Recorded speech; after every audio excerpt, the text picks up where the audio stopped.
Welcome to Warriors Weekly, presented by Esurance. On this week's show, we go behind the scenes with C.J. Watson as he shows off his new haircut at Supercuts. We also catch up with rookie guard Stephen Curry on a recent day off in our Warriors profile.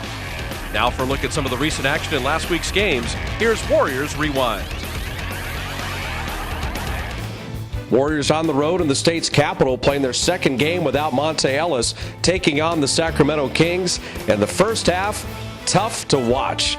The Warriors and Kings not shooting the ball at all, both under 40%. And in fact, the Warriors under 30% shooting.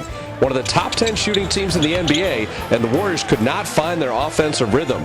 Corey Maggette only 3 of 22 from the field, and a frustrating night on the offensive end. Sacramento would get good play from the rookie Tyreke Evans, 23 points, get to the foul line repeatedly, 7 of 9 free throwing, and Sacramento would edge ahead at halftime. The Warriors only 38 points in the first half for a team that averages 107, and they could not find any offensive rhythm other than Stephen Curry, who would finish with 27 points, 9 rebounds, 6 assists, and the one Warrior to have an offensive game heading into the third quarter. Beno Udrih, a Warrior killer, would come off the bench with 24 points, and Andres Nocione's physical brand of ball bothered Maggette and others on the inside.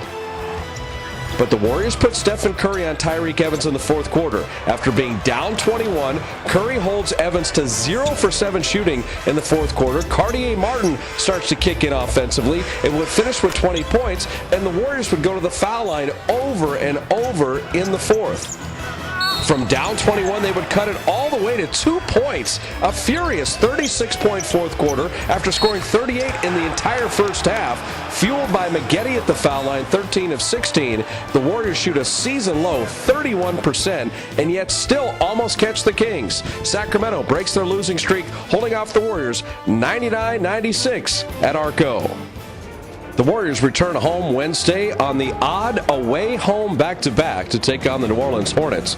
And early on, Chris Paul gave an indication of why he's an all-star every year. Paul, 14 of 19 shooting, 38 points, 9 assists, and 6 rebounds. The Hornets and Warriors would go back and forth in a high-scoring first quarter. The return of Monte Ellis, and he did not disappoint. Early on, becoming a distributor, Ellis finished with 9 assists, 19 points on 8 of 17 shooting. In the second quarter, the Hornets getting to the foul line repeatedly. Emeka Okafor with a double-double, 12 points and 12 rebounds. David West with 17. The Warriors started C.J. Watson in a 3-guard alignment, and C.J. Watson with 23 points would lead the Warriors on 9 of 14 shooting. But the Hornets, repeatedly going to the foul line, had a 7-point lead at halftime. In the third quarter, all Chris Paul. He controlled things as the Hornets went on a 20-5 run, repeatedly turning the Warriors over, sloppy in the ball handling, shutting down Corey Maggette, and it was Monte Ellis and Stephen Curry versus Chris Paul, and no contest this night.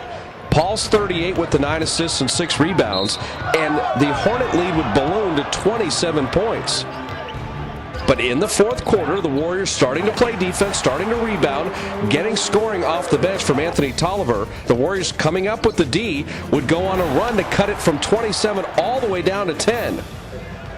Chris Paul, reinserted though, would make the key shots along with Darren Collison having a couple threes in the fourth quarter. The Warriors shoot it at 51%, a season-high 31 assists. They score 110, but the Hornets now 11-4, moves to 12-4 in the month of January, one of the hottest teams in the NBA. They hold off the Warriors on a high-scoring night at Oracle, 123-110.